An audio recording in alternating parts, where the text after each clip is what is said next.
Table বসানো complete হয়ে গেল। 190 ফিট বোর্ডিং করলাম দুইজনে। সকাল 9টায় আসছি, না 8টায় আসছি, এখন বাজতেছে 2টা।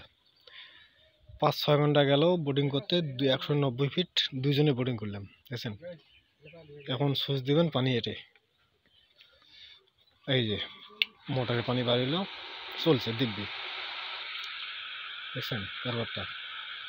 ওই যে মাথায় পানি বাড়িতেছে, এইখানে বন্ধ করলাম, পানি বন্ধ হয়ে গেল ওইদিকে, দেখলেন কারবারটা। এই জায়গায় মোটর আর পানি বাইরে ওইদিকে। এটা যে নতুন বিল্ডিং করলো, 12টা রুম করলো, এই মাথা থেকে এই মাথা 12টা রুম, পানির দরকার।